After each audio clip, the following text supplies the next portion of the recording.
Bismillahirrahmanirrahim. Assalamualaikum warahmatullahi wabarakatuh. Kami kelompok 7 akan membahas tentang teori portofolio investasi yang akan dibawakan oleh saya sendiri, Khairuddin, bersama teman saya Uli Fadila dan Husain. Di dalam teori portofolio investasi terdapat ada 6 submateri. Yang pertama itu dealing dengan ketidakpastian, yang kedua asumsi dasar teori portofolio, yang ketiga return dan resiko portofolio, yang keempat konsep diverifikasi, yang kelima menghitung resiko portofolio, yang keenam atau yang terakhir itu menghitung ekspektasi return. Lanjut ke pembahasan. Yang pertama itu pembahasan yang sub pertama adalah dealing dengan ketidakpastian. Definisi dealing ketidakpastian adalah di mana keadaan yang tidak dapat diprediksi, tidak terbendung, dan kadang-kadang tanpa makna dapat memiliki langsung pada hasil yang diharapkan. Di dunia investasi penuh dengan ketidakpastian, akan selalu ada perubahan tak terduga. Seorang investor profesional sekalipun tentu bisa mengelak dari kondisi tersebut. Yang kedua itu penyebab ketidakpastian saat berinvestasi. Penyebab ketidakpastian saat berinvestasi itu adalah ada 4 penyebab. Yang pertama itu kondisi negara. Yang kedua, indikasi pertumbuhan ekonomi global yang melambat. Yang ketiga, bank sentral secara global lebih akomodatif. Yang keempat atau yang terakhir itu potensi pemangkasan suku bunga Bank Indonesia.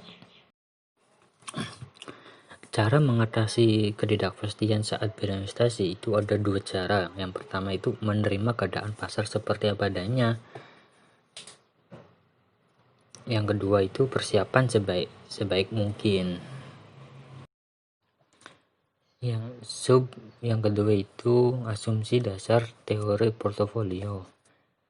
Nah, di sini asumsi dasar teori portofolio itu ada pengertian teori portofolio, evaluasi kinerja portofolio, konsep dasar, mengukur pengembalian diharapkan dari suatu portofolio, mengukur resiko portofolio, menggunakan data historis untuk memperkirakan input, yang terakhir diverifikasi portofolio. Pengertian teori portofolio. Teori portofolio atau portofolio teori menyatakan bahwa resiko dan pengembalian keduanya harus dipertimbangkan dengan asumsi tersedia kerangka formal untuk mengukur keduanya dalam membentuk portofolio.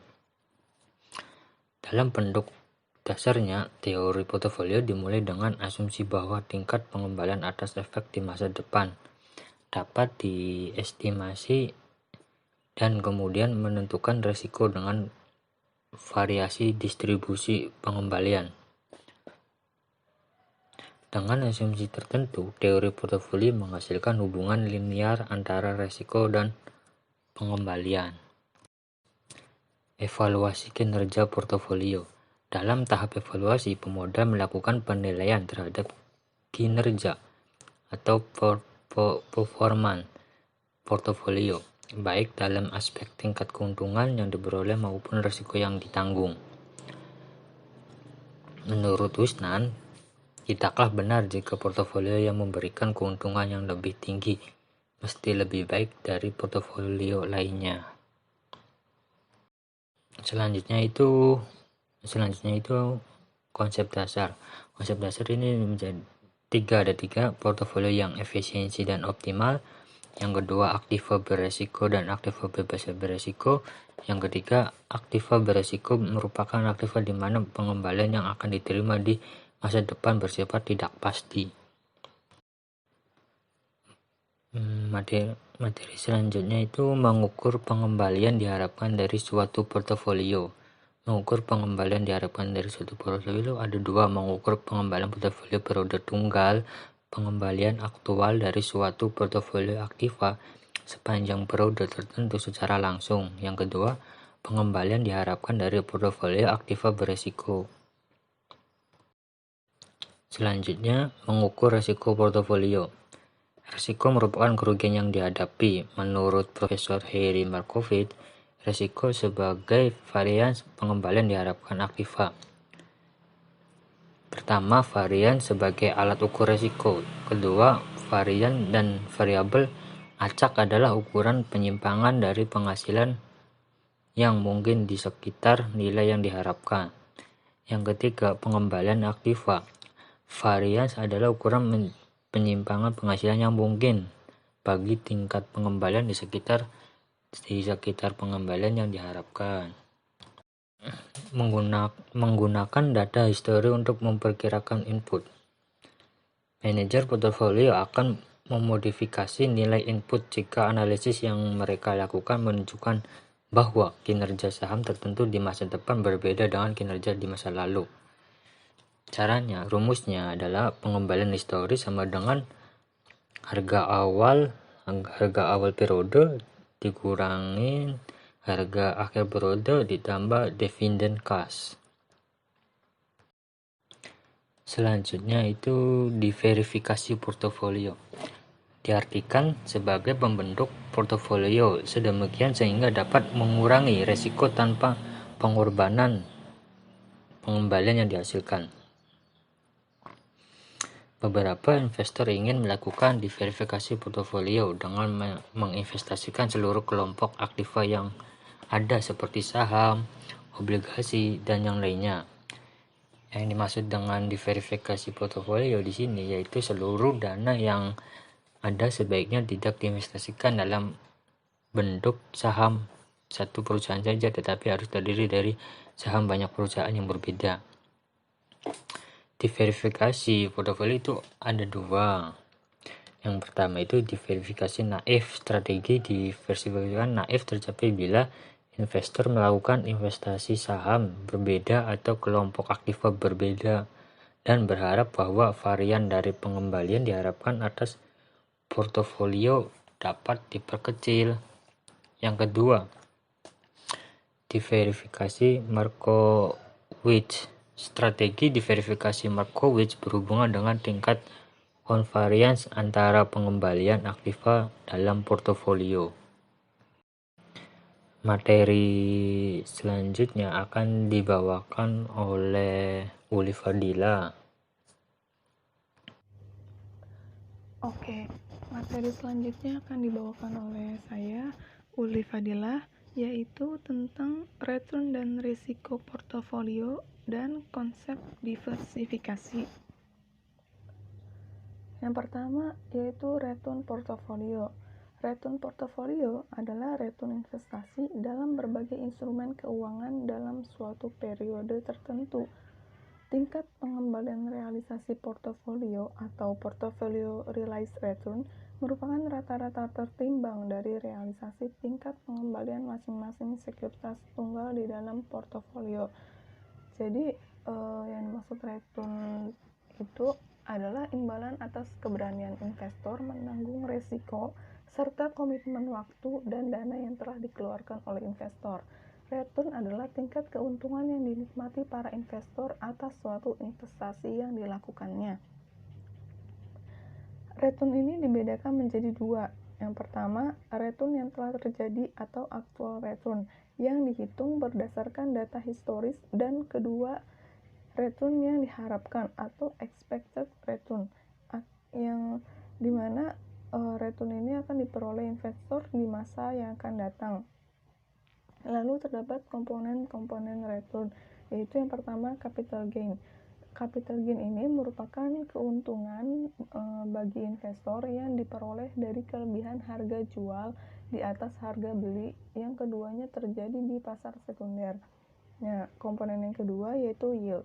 Yield merupakan pendapatan atau aliran kas yang diterima investor secara periodik, misalnya berupa dividen atau bunga. Faktor utama yang mempengaruhi besarnya expected return adalah tingkat risikonya atau degree of risk. Risiko portofolio. Resiko yaitu besarnya penyimpangan antara tingkat pengembalian yang diharapkan dengan tingkat pengembalian yang dicapai secara nyata. Semakin besar penyimpangannya, berarti semakin besar tingkat resikonya. Resiko itu adalah kemungkinan perbedaan antara return aktual yang diterima dengan return yang diharapkan.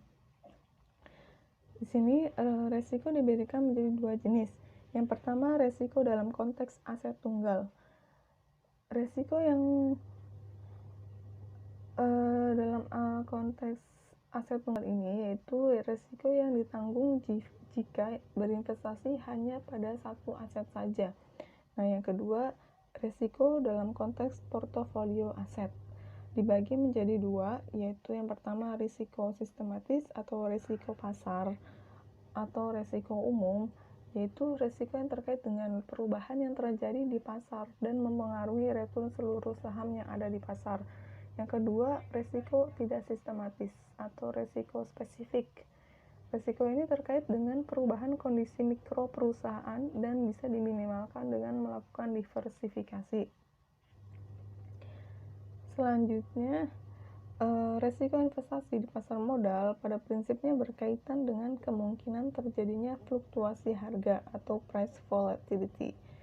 Berikut risiko-risiko yang mungkin dihadapi para investor. Yang pertama ada risiko bisnis, yaitu risiko akibat menurunnya profitabilitas perusahaan emiten. Yang kedua risiko likuiditas, yaitu berkaitan dengan kemampuan saham untuk dapat segera diperjualbelikan tanpa mengalami kerugian yang berarti. Yang ketiga risiko tingkat bunga, itu resiko yang timbul akibat perubahan tingkat bunga yang berlaku. Yang keempat, resiko pasar atau market risk, yaitu resiko yang timbul akibat kondisi perekonomian negara yang berubah-ubah dipengaruhi oleh resesi atau kondisi yang lainnya.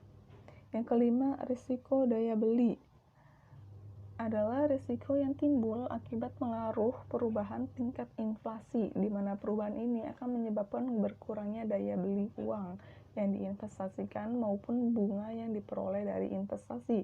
Dan yang terakhir adalah risiko mata uang atau currency risk, yaitu risiko yang timbul akibat pengaruh perubahan nilai tukar mata uang domestik dengan mata uang lainnya.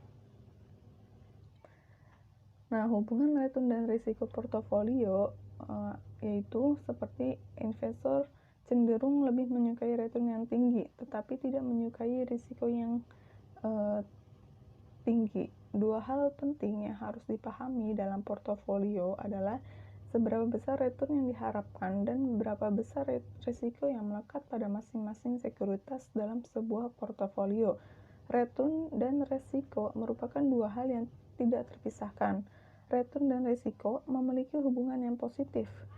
Jadi, semakin besar risiko yang ditanggung investor, semakin besar pula return yang dikompensasikan. Demikian juga sebaliknya. Investor yang rasional harus memperhatikan bagaimana investasi dapat menghasilkan return yang optimal pada tingkat risiko yang minimal. Materi selanjutnya yaitu konsep diversifikasi. Diversifikasi diartikan sebagai pembentukan portofolio sedemikian rupa hingga dapat mengurangi resiko tanpa pengorbanan pengembalian yang dihasilkan. Diversifikasi portofolio merupakan seluruh dana yang ada yang sebaiknya tidak diinvestasikan dalam bentuk saham satu perusahaan saja, tetapi harus terdiri dari saham dari banyak perusahaan yang berbeda. Jadi dalam diversifikasi, investor itu tidak menaruh investasinya hanya dalam satu perusahaan saja, tapi dia juga menaruh investasinya di beberapa perusahaan. Dan diversifikasi ini bisa dilakukan dengan dua cara, yaitu yang pertama diversifikasi random dan yang kedua diversifikasi model Markowitz. Diversifikasi random. Nah, diversifikasi secara random ini merupakan pembentukan portofolio dengan memilih sekuritas-sekuritas secara acak tanpa memperhatikan karakteristik dari investasi yang relevan. Misalnya, return dari sekuritas itu sendiri. investor hanya memilih sekuritas secara acak. Jadi, diversifikasi random dilakukan dengan memilih aset yang akan dimasukkan dalam portofolio secara acak.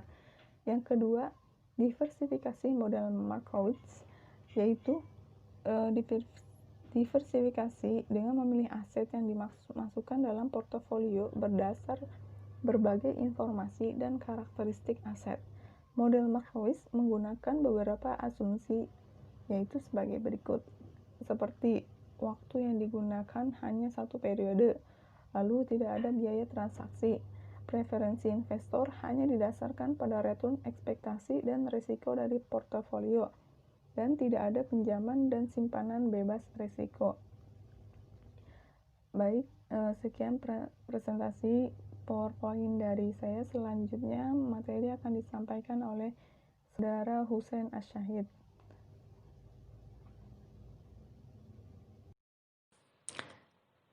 Materi selanjutnya akan dibawakan oleh Husain. Assalamualaikum warahmatullahi wabarakatuh. Perkenalkan, nama saya Husain Asyahid. Saya akan menjelaskan kurva inference. Nah, kita bisa lihat di layar. Nah, kurva ini menjelaskan ada return harapan, di sini ada resiko, ada peningkatan utilitas. Kurva inference menggambarkan kumpulan portofolio dengan kombinasi return harapan dan resiko masing-masing yang memberikan utilitas yang sama bagi investor. Kemiringan slopeless positif kurva inference menggambarkan bahwa investor selalu menginginkan return yang lebih besar sebagai kompensasi atas resiko yang lebih tinggi. Dan semakin enggan seorang investor terhadap resiko, maka pilihan investasinya akan cenderung memilih lebih banyak pada aset yang bebas risiko. Aset bebas risiko adalah aset-aset yang tingkat return aktualnya di masa depan masih mengandung ketidakpastian. Salah satu contoh aset berisiko adalah saham. Selanjutnya kita mengenal formula atau rumus dari perhitungan relative return. Nah, itu adalah rumusnya, di mana RP relative return dari suatu portofolio, WI itu weight atau bobot sekuritas, I terhadap seluruh sekuritas di portofolio, RI relative return dari sekuritas ke satu dan seterusnya. Terakhir itu N itu jumlah sekuritas tunggal. Nah, selanjutnya kita akan melihat rumus matematis expected return. Nah, itu adalah rumus dari expected return. Nah, di mana RP dalam kurung RP expected return dari suatu portofolio, WI week atau bobot sekuritas terhadap seluruh sekuritas di portofolio, R dalam kurung RI expected return dari sekuritas ke satu dan seterusnya. Dan terakhir jumlah sekuritas. Mungkin cukup sekian dan mohon maaf kekurangannya. Wassalamualaikum warahmatullahi wabarakatuh.